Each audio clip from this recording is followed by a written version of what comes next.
Welcome to my daily practice at Wendy Coad Art. If you find this video interesting or helpful, please consider subscribing to my channel and liking the video. Hi, my name is Wendy and I'm an artist.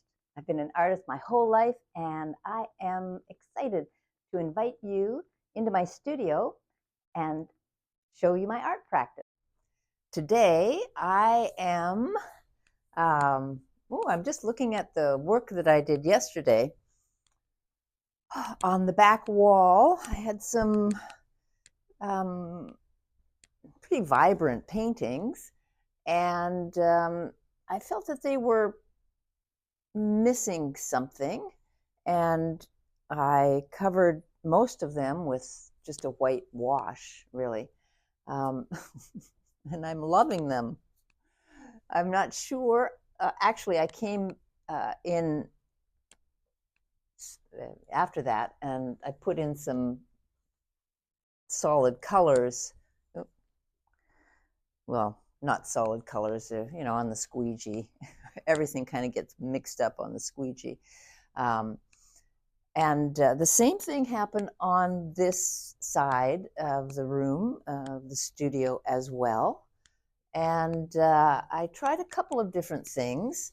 One was just taking my tube of paint and drawing some lines, some circles and things, and then I used my squeegee to kind of spread the pigment into a much broader shape.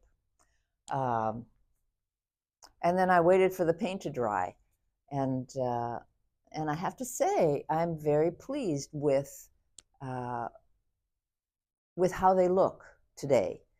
So, which presents me with another dilemma, and that is, has enough time passed for me to to go back in and do some work, or do I need to just sit with these, percolate, as I always say? And I think today is definitely a percolating day. Now, the problem with that is I'm going to turn everything around, so I'm not going to actually be seeing these. So there's kind of like a bit of a conflict in my mind as to how to sit with them and let them percolate while in my vision, and turn the panels around and not see them. But anyways, it's easy to turn the panels around. This is not a problem that really needs to be solved. It's just kind of like a dilemma that happens. And I do forget what's on the other side because there are so many paintings. And so turning these around, I'm like, oh, I like these too. I have such a good time in my studio. I really do. I just have fun every day, working to create the paintings and then interact with the paintings. There's not a verbal dialogue with the paintings, but of course I'm thinking about them. And I actually think that is part of the energy bank that paintings provide, because of all of these thought processes. And the more varied and creative the thought processes, the more energy goes into the bank of the painting. And then that, I guess it's a little bit like a feng shui principle. So that energy, it's like a battery. It's emitted for years, sometimes decades, sometimes centuries. And we all know of paintings that have really moved us, or have given us something simply by looking at them, by standing in front of them, by pondering them, and that's part of the process. We don't talk about that, but that's part of the process. So, so I feel that the joy that I have putting that joyful energy into the painting is part of the energy that's banked and can live, with the painting for a very long time. So that's my theory. There are some who will agree and some who will disagree, and that's just fine. So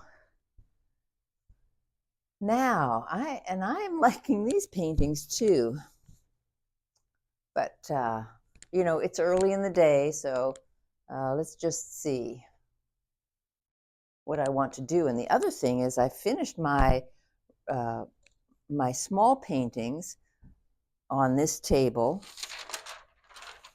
and I need to put down another sheet of paintings, recycled paintings, the ones that didn't quite make it past the past the energy, bank.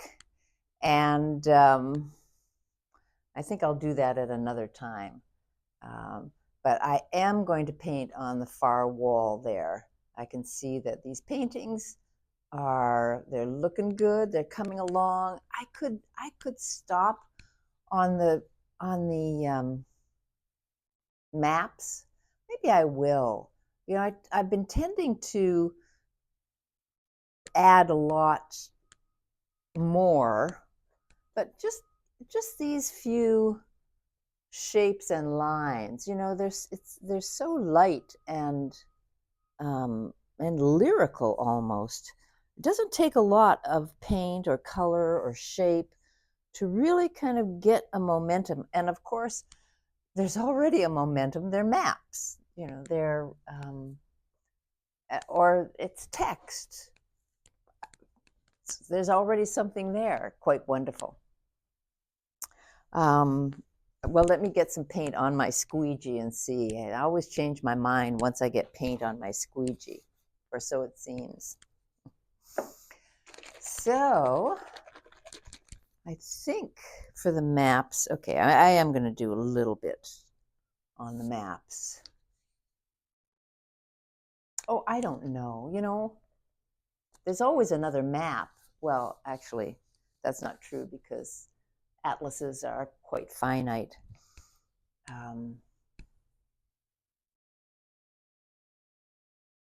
Well, I'm just going to take a little squeegee. I want some red on there. This is what I'm struggling with at the moment. I'd like just a little bit of red on there, on these maps. Red is such a highlight color, and it's often used, to indicate areas. Like the roads are in red, and then black and white and red is fabulous, just as a color combination. So I'm just going to put a little tiny bit of red. Oh yeah, this reminds me of the Chinese calligraphy or the paintings with the red stamp. That little calligraphic. Well, that's not, with the stamp of the atelier or of the studio or the artist. I can never read those. It's always so frustrating. I can never read those stamps, but I love them as just an indicator. Now, this has so much going on. I'll put a little red down there, just as a kind of a counterpoint to all of that. And how about some red in the ocean? Like that. Love that.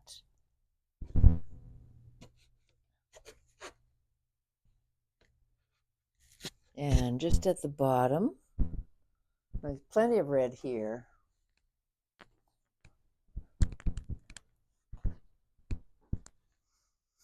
I'm toying with the idea of I must be in my white phase. You know, Picasso had all these phases: the blue phase, the pink phase. I'm making them up now: the yellow phase, the green phase. And I did a series of paintings where I covered the the background, the negative space, with very, very dark paint, Payne's gray, indigo, um, and and I those turned out fabulous. So when that was the dark phase, and that doesn't mean that the energy is dark. Energy is not color coded in that way. I mean, the different hues and tones and colors can be used to illustrate, but it doesn't. It's different. All right.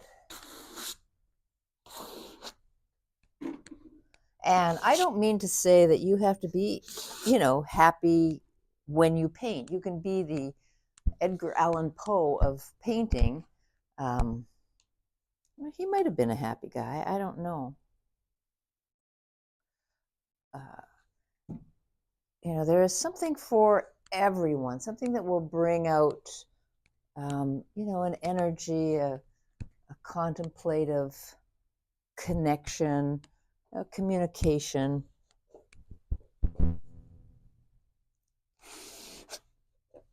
And paintings can acquire energy over time as well. Like a lot of paintings, historical paintings. I was having a conversation with a group about the Mona Lisa. Well, not about the Mona Lisa. She just came into the conversation as an example of this wonderful painting. And I said, well, it's not his best painting by a long shot. I mean, it's an interesting painting, of course. You know, Leonardo da Vinci. I mean, did he have bad paintings? I don't think so, but I don't think it was his best, and it really wasn't thought of as anything much. Of course, it was still in the Louvre, but until it got stolen, and then it became a celebrity painting. I mean, the painting itself had its own celebrity, and and then it was very smart marketing on the part of the Louvre to to highlight that, and it became a very a very special landmark in art and its history. So that painting acquired its energy through other events other than its creation. But those are interesting conversations that I am not a scholar. Just have my ideas like a lot of you.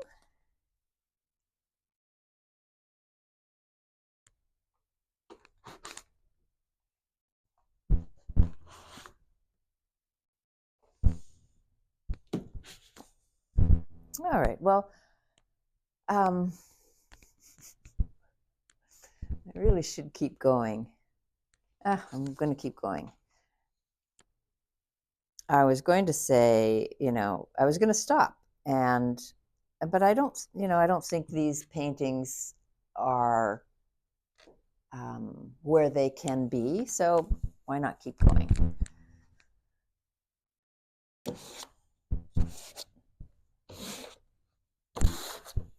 So what I was going to say is I was just waxing on there about the Mona Lisa and all of these things. Those thoughts come into my mind when I paint. I think about art history and I was thinking of having a series of me waxing on the history of art or art in general and call it, maybe if I did it on, midweek, I could call it Wendy's Waxing Wednesdays.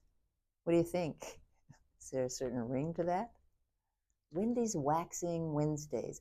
And yeah, I would just talk about some of these concepts and maybe get a conversation going.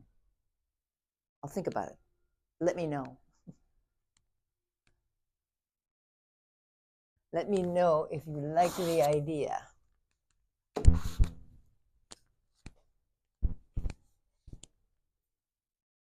Or and even a better name, although I kind of like Wendy's Waxing Wednesday. That's something a kid could wrap their tongue around.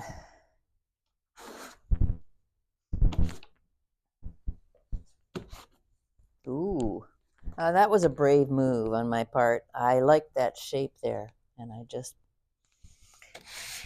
put a big dollop of white over top of it.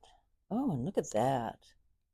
So I brought it back just by scraping some of that white off. See how easy it is to just have fun.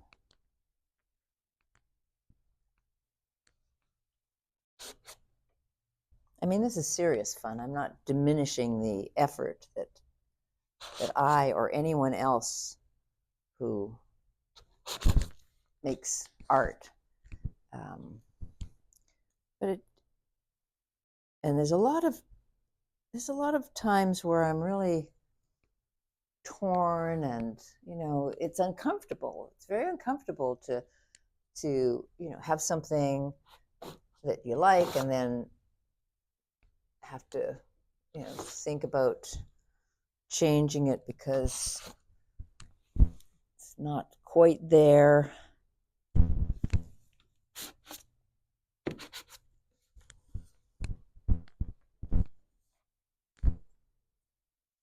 I've been saving these ones on the far end for last because I'm particularly fond. But it's kind of, I don't know, it's kind of there's an energy in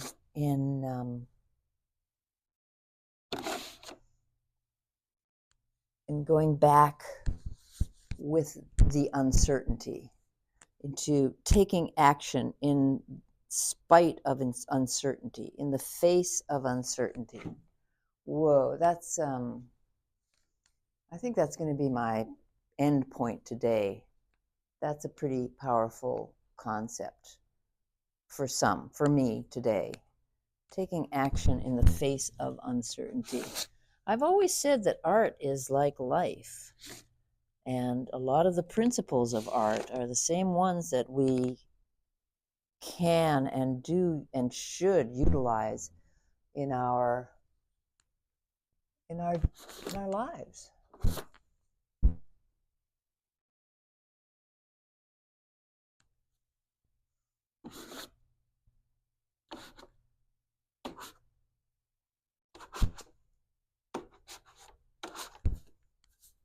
All right, I've run out of paint on my squeegee, and I've run out of my ponderings, so I will say goodbye for today, but I look forward to seeing you on the next tape.